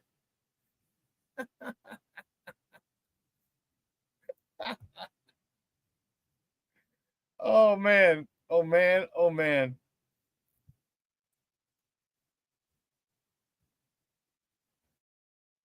That's funny. You know, Rick, that's exactly it. You're gotta go to the Jewels, go shopping. That's how it is, baby. That's how it is. You know, one of the things that we haven't talked about that's gotten overlooked is this offensive line play. That's gotten overlooked big time. We talk about like, oh yeah, they did this, but we haven't talked about the line coach. We haven't talked about really delved into it. We talked about the importance of the running game. Okay, but we haven't really gotten into what type of line coach they have.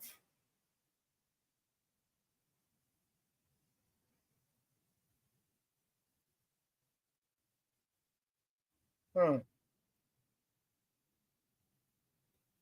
can't think of who their offensive line coach. Oh, Rochar, Dan Rochar. 41 years in the profession. Holy cow. Wow. Wow.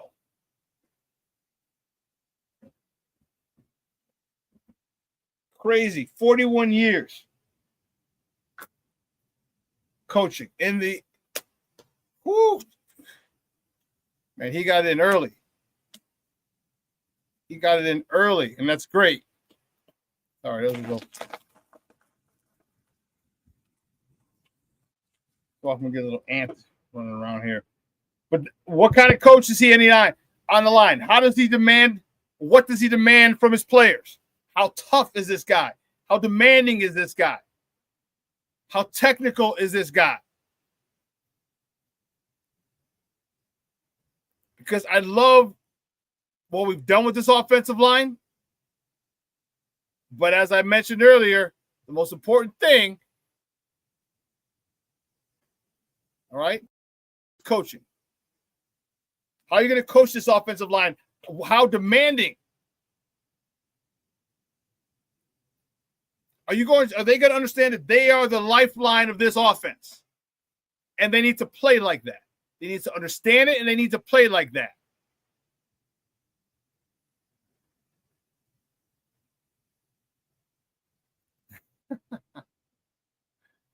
Shorty's in the house. Good morning, Papa. How are you? He says, I should have just taken a sick day today after staying up till 3 a.m. and every 6:70 a.m. post that I could be in their chat today, continuing my meltdown. Oh, you went off on 670, huh?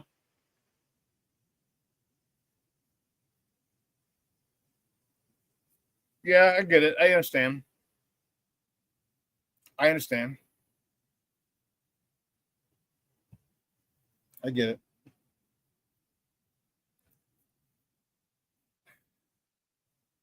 But you know, I'm not gonna. I don't need people sending me DMs if Have they had that shit? And some people just feel like slapping or telling them shut the hell up. Shut the hell up. Nobody cares. You're a fool, King Book of World. A lot of the media folks, they never had their teeth tested.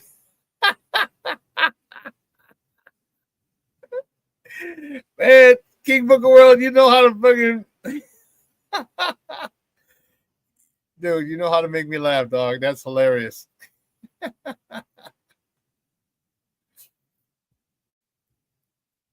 Shorty says, on 6-7, how do you feel about Caleb not addressing the media? Set me on a downward spiral.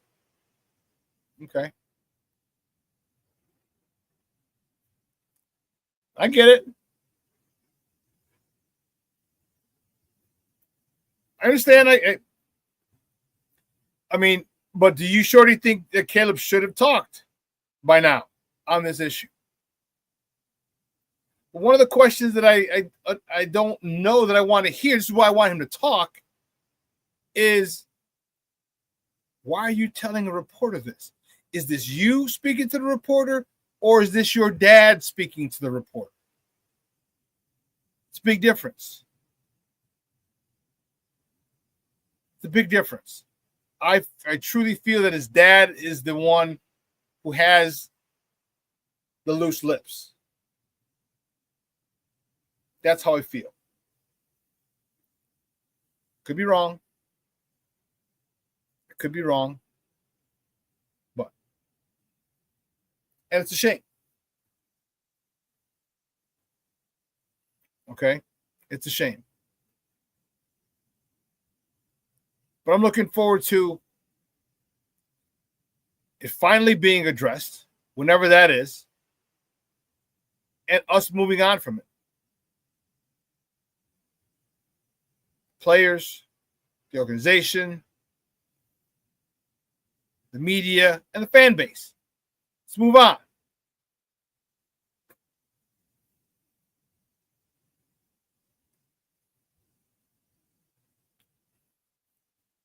Shawn, ultimately, yes, he should have nipped it in the bud immediately, but he's still learning this jackass media. I can't fault him. And you know what? It might not even be his call. That's the one thing that a lot of people are forgetting. It might not be his call. Ryan Poles and Kevin Moran might say, hey, no, you're not going out there. You're not going to deal with it.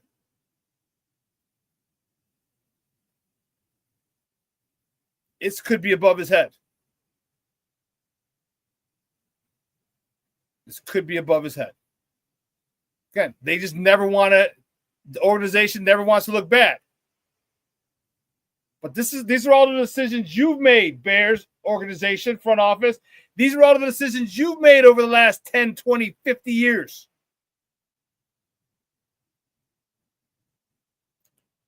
And I get it. Can Caleb come out and say, yeah, I didn't want to come here? Can Caleb come out and say that? I had my reservations about coming here because of the quarterback situation. Can he say that? First of all, you can't fault him for saying that. But can he really say that and still have the fan base around him? Because that sheds terrible light on this Bears organization. That sheds terrible light on the situation. The quarterback didn't want to come here because of the way you treated the quarterback for the last 50 years. Then why is this year different? You've had quarterback gurus, offensive minds before. You had Matt Nagy. You had Mark Trestman. What's different now? What's different now? Yeah, you're right. And you're right, King Book of World. That is most likely why Ben Johnson addressed it. And no, Junior, that's not the big news. I am not a true blue Cubs fan. Go Scrubs, go. No. It's not it.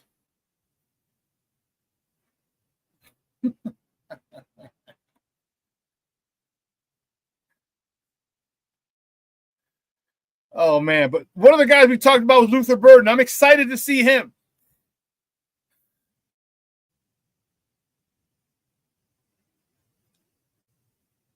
Wow, King Booker World, I hear you.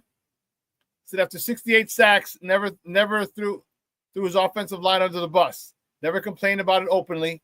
I thought Caleb was soft, but he proved me he got heart. Support 100% from me. That's dope. That's dope. Mr. Shorty's checking in. He said, I loved Ben's response to the media ding-dongs about Caleb. It was perfect. Yeah.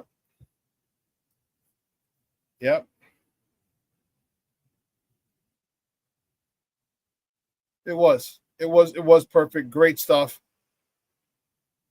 You talk about a guy having your back, having his quarterback's back. Yeah.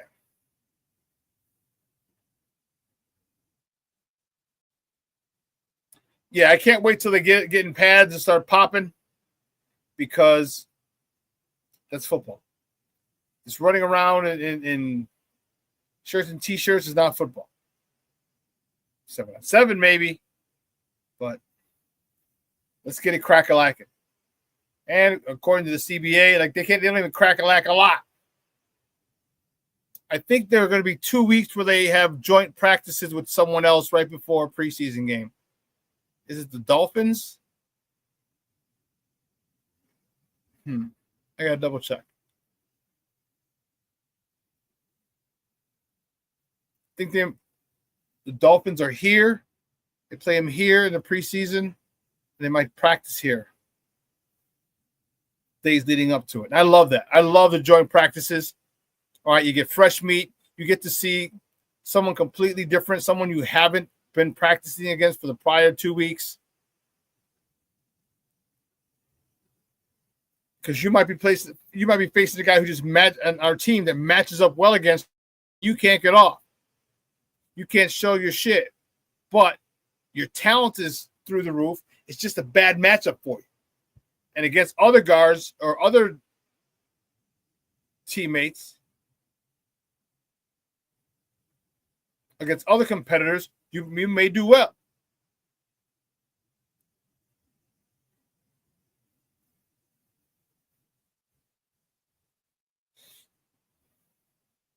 So Shorty, yes, that final FGB game, he threw a strike to DJ to win the game. Yeah, get him in field goal position.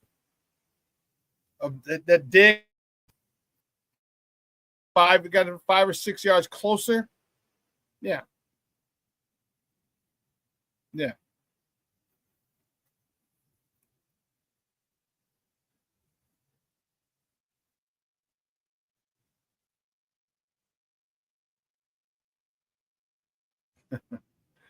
He did the same thing in the first Green Bay game. Yeah, he did. And they got blocked. Should have won. He did the same against the Commanders. Yep. The media wants to ruin him over book sales. That's an interesting thought, because I hear you, Shorty, but again, why are you telling this to a writer?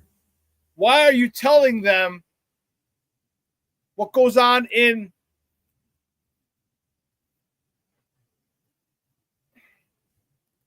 what went on? Why are you doing that? Why that would be. Now, again, was it your dad speaking, or was it you? Or was your dad speaking for you? All right, so you got a lot of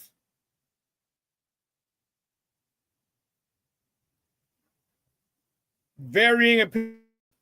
And Shorty said it was mostly his dad, from what I've heard. Well, when we read the book, we'll find out. And you talk about hyping up book sales. It has definitely done that. A lot of Bear fans, and there's a lot of them across the country.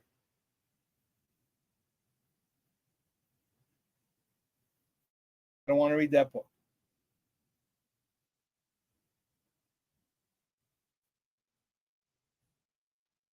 His dad needs to stop Lonzo balling him.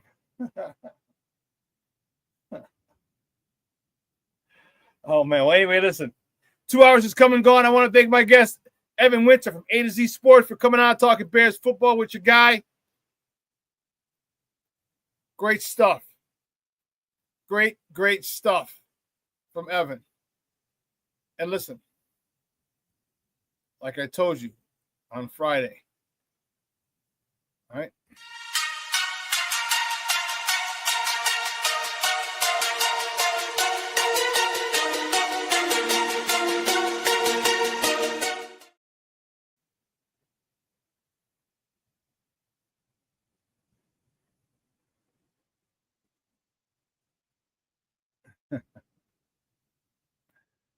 And I want to thank you guys. You guys made this chat. You guys were jumping in this chat.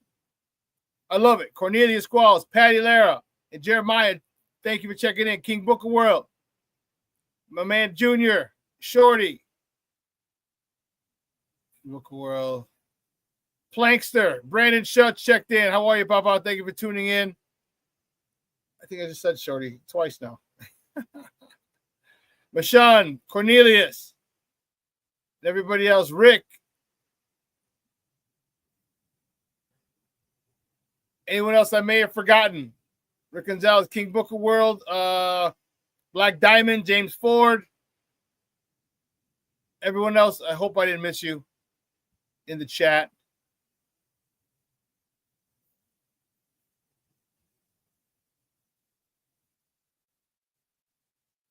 But yeah, thank you so much for tuning in, guys. I had a phenomenal, great time. So here's what we're going to do. We're going to replay this at 6 p.m. tonight.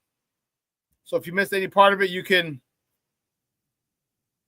Oh, I forgot, man. My bad. Jay Grizz checking in, Papa. Jay Grizz. Well, you're gone for a minute, Papa. You know, you're gone for a hot second. Good to have you back. Good to have you back. And everyone else, I hope I didn't miss anybody. Levette, I hope I didn't miss anybody. But again, thanks for tuning in. Do yourself a favor. Let your loved ones know you love them, because tomorrow is promised to no one. He's like, working, brother, working. I hear you. I ain't mad at you, dog. Oh, fixing these ovens at Starbucks, huh? Okay. All right. Well, yeah, so listen, have a phenomenal day. This is going to replay today at 6. I will see you Friday with big news.